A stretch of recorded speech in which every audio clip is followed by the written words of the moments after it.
Morning, folks. Welcome to my bucky. And on the farm this morning. I went out early. Yesterday I had that chat a little bit about that days in the cops and the riot unit. But before I went there, I was in Richmond. So I just finished school, and a mate of mine, Garth Holgate. So Garth is in friends list. So Garth says to me, "No, come, let's go to Richmond, because the smaller police stations they get a lot more experience, you know." So I asked him, "Okay, well, let's give it a try. It's far from home. We can have a bit of fun." Unbeknown to me, we had mortuary duty, so we had to work in the morgue. And back then, the students used to have to cut the bodies open, head or chest or whatever, and then doctor would inspect, and then we'd close off again afterwards, because Richmond was quite a hot spot in those years, and there was a lot of bodies coming in and out of that place. So we did a lot of postmortems. The one time we had these specials they used to call them specials. They were glorified security guards. They used to wear field dress uniform and carry shotguns. And there was one guy trying to give a fright, and I remember we were busy with the postmortem. We had opened up. Garth will attest to this. We were taking the blood out. We had these stainless steel things that we would take the blood out with, and out the bottom of the rib cage. And in this body, the blood there was like this coagulated blood that looked like a piece of liver. And I was watching. The special was up on the stairs by the Indian barracks, and he was watching through the window. And I was trying to make this like sick. And I'm waving this piece of the solid blood around.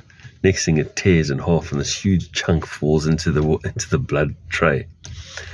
And Sergeant Muganal and Dr. Bolter both look up at me through their glasses. Blood splatters all over their faces. Yeah, and just to say, there were some choice words that were lashed out over there, so I never did that again. But Richmond days were good fun. I remember Sean Scott.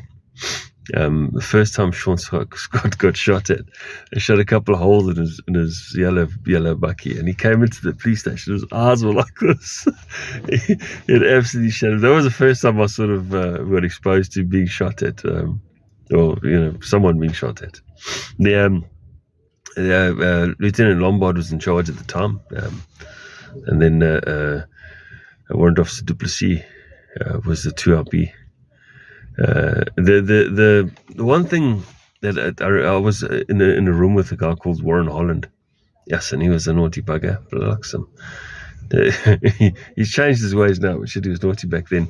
And between Warren and Jude Ryan, they kept me entertained. Jude always used to take me when he could and get me through and get me out of the police station. We'd go to his mom's place in Maritzburg, and we'd have a chow and then go back there. And I used to keep me under his wing, kind of thing. So I appreciate that, Jude. I was a bit of a lost fart back then. So thanks for protecting me. And then my highlight there was obviously when I applied for my firearm, and I got my firearm just before I left Richmond, went to police college, and I was very chuffed about that. So, but Richmond was a trying time, man. I think the only civilian I knew in Richmond at the time was Kelly Hawkins. That was the only one that I knew that actually lived in Richmond. The rest of us were all this police. Oh, there was Michael McCormick as well. Michael, him and I, we flipping used to jawl a lot. I don't know how we made it through everything alive. But anyway, I got a story about Michael McCormick. Jeez, that was a good one. He actually doesn't remember it, but I remember it. On a haunted road. We were waiting for everyone to come through. Michael had this little bucky. We called it the Batmobile, because we killed a bat with it one night. And we were sitting in the dark on the corner by where his house is on the farm. And the windows were open. It was a summer's night. And you could hear someone walking down the driveway behind us on this dirt road. You could hear the footsteps. And Mark said to me, "Hey, watch when this comes past the front of the van. I'm going to put the lights on and hoot and give it a fright." So I asked him, "No, lekker." And as you hear him walking past, it's pitch black, you can't see a thing. You hear him walking past, he goes past the front of the vehicle.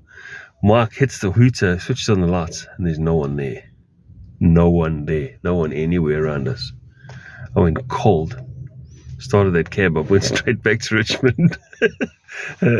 Anyway, I got a whole lot of Richmond stories. There's some really cool ones about the morgue as well. They also had some freaky stuff happen in the morgue, and one with Skulk Skippers and Dion Wilson. I got a story about that, but I'll leave that for another time. That was a good one too. Anyway, guys, have a lekker day. It's a beautiful day in Maritzburg. I don't know about anywhere else in the world, but today it's lovely over here. I see there's devastation in the Cape and some places down the coast. Sorry about that, guys. Hang in there. Yeah, have a good one. Cheers, folks. Bye.